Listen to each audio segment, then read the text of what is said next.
सभी भाई बहनों को, संत महात्माओं को दास का प्यार भरा धन्यंकार।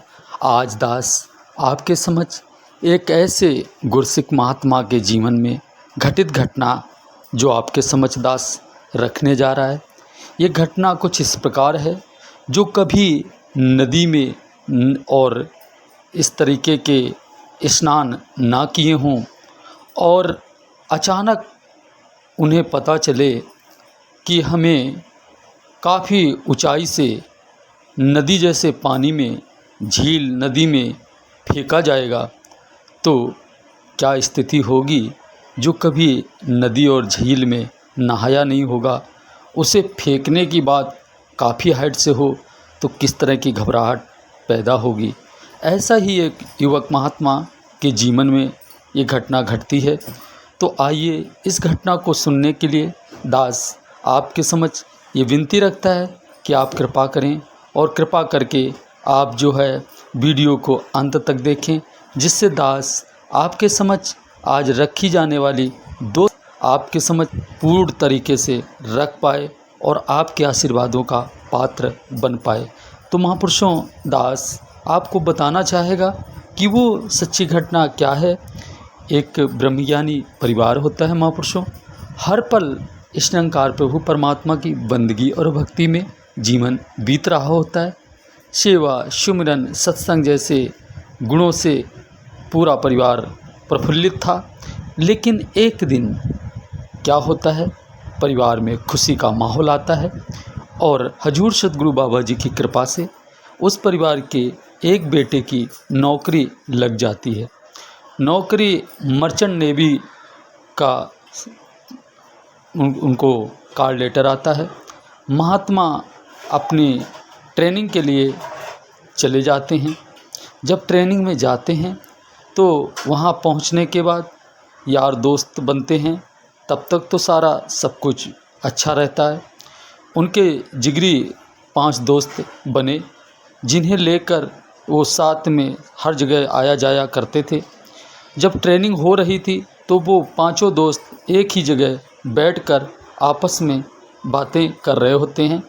जब वो सभी युवाओं को ऊपर लेकर अधिकारी वर्ग के जो लोग होते हैं, वो उनको उस ट्रेनिंग में उस हाइट से कूदा रहे होते हैं पानी में।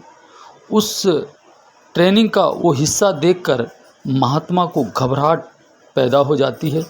महात्मा विचार करने लगते हैं कि हजूर सतगुरु बाबा जी, दास तो कभी नदी में और तालाबों में नहाया भी नहीं है और आज तो इतनी हाइट से कूदने की बात है, क्या दास ये नामुमकिन काम कर पाएगा।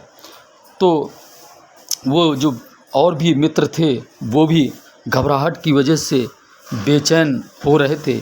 लेकिन फिर एकाएक महात्मा को याद आया कि जब किसी बात से रास्ता ना निकल रहा हो तो सुमिरन एकमात्र सहारा होता है, जो बड़ी से बड़ी मुसीबत को टाल सकता है। महात्मा वही कार्य करने का प्रयास शुरू करते हैं।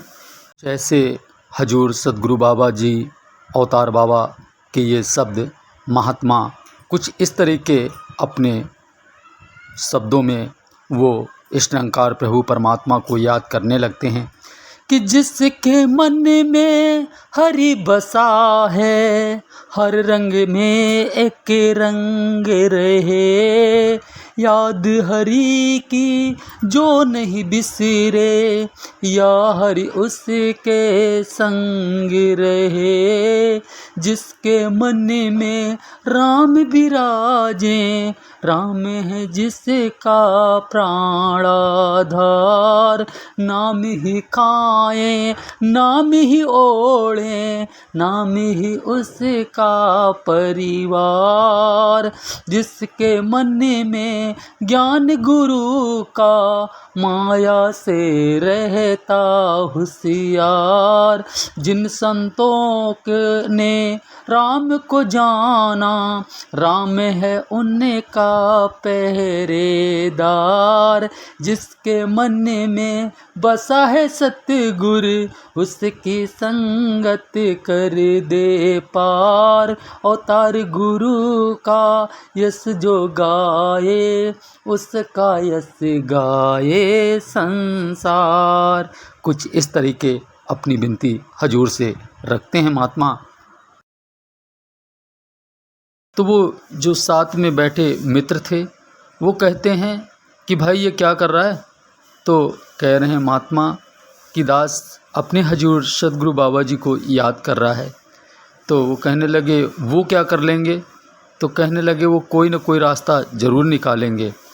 तो वो भाई बोलते हैं कि अरे भाई ऐसा कुछ नहीं होने वाला है, ये ट्रेनिंग है और ट्रेनिंग में किसी के ऊपर रियायत नहीं होती है, यहाँ ट्रेनिंग करनी ही पड़ती है। महात्मा कहते हैं आप अगर मदद दास की नहीं कर सकते हो, सुमिरन साथ में करना है तो करो, नहीं करना है तो भाई आप थोड़ी देर चुप हो के बैठ जाओ और दास को सुमिरन करने दो। और वो महात्मा अपने सुमिरन में लगे रहते हैं। उन्हें विश्वास था अपने सद्गुरु पे कि दास की मदद हजूर ज़रूर करेंगे। ट्रेनिंग चल रही होती है, अंत में ट्रेनिंग की अवस्था पहुंचती है। तो ये महात्मा 5 जो उनके मित्र थे वो साथ में सब मिलकर बैठे हुए थे। सारी ट्रेनिंग ख़त्म हो जाती है, लास्ट में ये 5 ही बंदे बचते हैं। वैसे ही छुट्टी हो जाती है। अब ये महात्मा चक्कर में पड़ गए कि यार आज तो बच गए हैं, ऐसा ना हो कि कल फिर से यहीं से ट्रेनिंग चालू कर दी जाए जहाँ से छोड़ी गई है। तो वो अपने कैंप की तरफ बढ़ रहे होते हैं कि अचानक उनको ये पता चलता है कि ये ट्रेनिंग यहीं से समाप्त हो गई है और इसमें जो नाम की लिस्ट है वो आ चुकी है। अब ये सोचने लगे कि ऐसा तो नहीं कि हम 5 का नाम ही ना आया हो। ये भी घबराहट हो रही थी। फिर ये जाते हैं अपना लिस्ट में नाम देखते हैं तो सबसे पहले इन्हीं 5 लोगों का नाम ऊपर होता है। अब ये महात्मा बहुत अधिक खुशी इनको मिलती है और सब 5 भाई आपस में एक दूसरे को गले लगाते हुए मुबारकबाद देते हैं और कहते हैं महात्मा जहाँ से आपने ये ब्रह्म ज्ञान प्राप्त किया है, दास को भी ऐसे सद्गुरु से ज़रूर मिलाइएगा। जैसे ही दास ट्रेनिंग समाप्त करेगा सबसे पहले आपके सत्संग चल के इस प्रभु परमात्मा को जानने का पूरा प्रयास दास करेगा, जिससे कि मात्र नाम जपने से आपने अपनी जान अकेले नहीं बचाई है, हम चारों को भी इस भय से मुक्त कराया है, जिसे देखकर दास या हम सभी भयभीत हो रहे थे, उससे आपने मुक्त कराया है। तो ऐसे सद्गुरु से ज़रूर मिलना चाहेंगे हम। ऐसा कहकर वो अपनी ट्रेनिंग सफल करते हैं। अंत जैसे ट्रेनिंग समाप्त होती है वो सभी युवक आकर नज़दीकी निरंकारी भवन में जाकर प्रचारक के कदमों में गिर जाते हैं और इस प्रभु परमात्मा का दीदार करते हैं और अपने घर खुशी खुशी चले जाते हैं। दास के कहने का भाव क्या है कि उन महात्मा का विश्वास था सद्गुरु पे और सद्गुरु ने उन्हें निराश भी नहीं किया और उनको जो है ट्रेनिंग जैसे जहाँ पर असंभव को संभव गुरु ने कर दिखाया। असंभव बात होती वहाँ ट्रेनिंग में किसी को छोड़ दिया जाए, लेकिन वहाँ भी हजूर सद्गुरु बाबा जी की कृपा हुई और ये संभव हो गया। लेकिन कहने वाले कह सकते हैं कि ये छोटी मोटी बात है, लेकिन उस वक्त जिस महात्मा पर ये गुजर रहा होगा, ये पल बीत रहा होगा, उन महात्मा से पूछो, उनके लिए ये एक चमत्कार से कम नहीं था, बहुत बड़ी बात थी।